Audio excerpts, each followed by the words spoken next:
Are you traveling internationally? We are going to go over some tips to help you keep connected in your international travels using mobile internet options.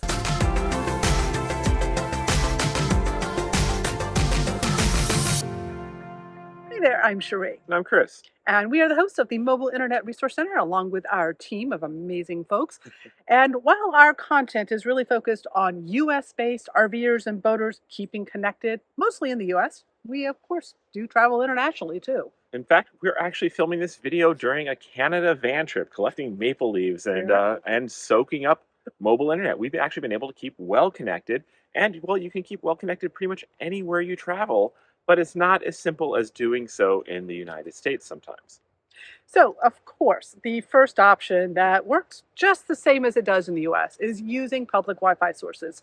Your equipment, what's in your laptop, if you're using Wi Fi extending equipment, it works all the same internationally. Yes, the same technology, the same frequency bands, but actually, often internationally, in a lot of places catering to international travelers and tourists, there's Wi-Fi hotspots are more prevalent than you might be used to finding them in the United States because Wi-Fi is such a universal thing for travelers. So look for the public Wi-Fi, and it might be actually surprise you.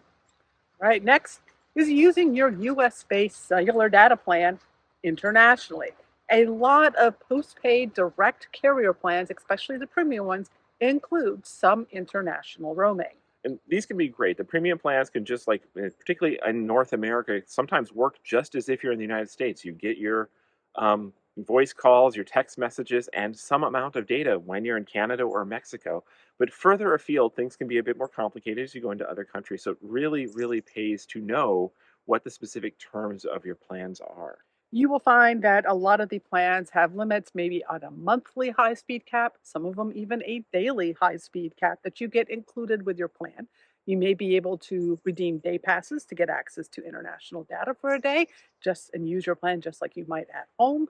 But the cost can get Mhm. up there, especially if you're having to redeem data passes. So definitely research what your plans offer before you cross the border intending to depend on them. Particularly because some plans still do actually have overage charges and roaming charges that can kick in automatically. Even just having your phone in your pocket, never using it, just the background checking of email. If your plan doesn't support it, can be very, very expensive. So, really know what your plan can do before you cross a border because a lot of the more basic non premium plans might not even have any international roaming at all. So, do your homework before you cross the border. And most reseller plans and prepaid and MVNO plans don't include any international roaming, or if they do, it might be restricted only to North America, Right. Canada, and Mexico. Now, a few particular tips about using cellular as you travel internationally is first off, if you've got a plan you want to use, make sure you've used it in the USA before you cross a border because you can't activate a US plan, and then roam with it once you've crossed the border. Use it in the USA first. Yeah, so don't plan on being able to have a SIM card just shipped to you when you find you need it. Unless, Definitely research this in no. advance. Yes.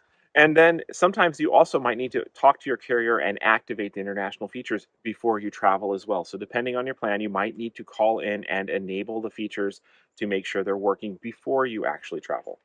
And make sure you know how to turn on roaming on your devices if you need to, because you're going to be roaming onto other carriers in Right. that country.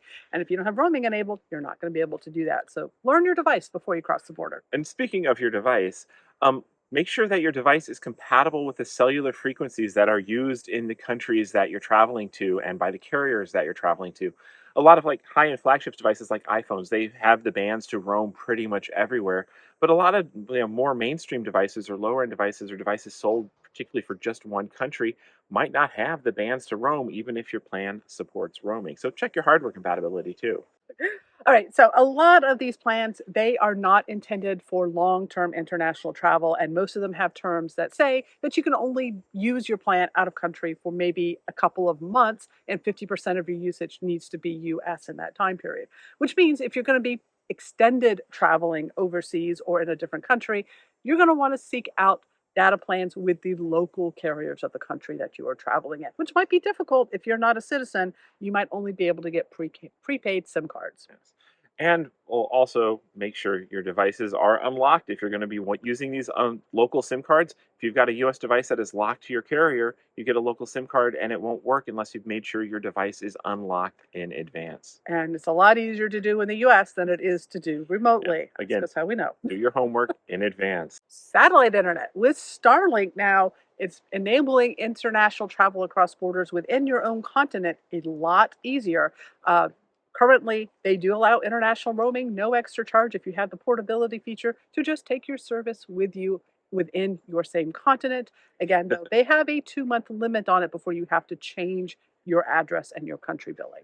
Yep. Starlink still has the ups and downs that exist in the United States when you're traveling internationally, of course. Like it doesn't work in places with trees. Sorry. It has, downsides like that, but it can be an amazingly great way to get online in some incredibly remote places in remote Canada or remote Mexico and whatnot. So it's got great coverage now and it's still expanding even further north into Alaska and northern Canada in 2023. And for going further afield, right now, if you want service in a different country, you're going to need to get service in that country. If A you're different outside the continent. Yes, continent, different continent. the maritime solution should open up global travel, but that's very pricey. And now, one final international tip this comes up a lot for international travels is using a VPN service so that your connection appears to all the online sites you're connecting to as if you're back in your home country, back in the United States. So, using a VPN on any of your devices will make you appear virtually as if you're back where you started from.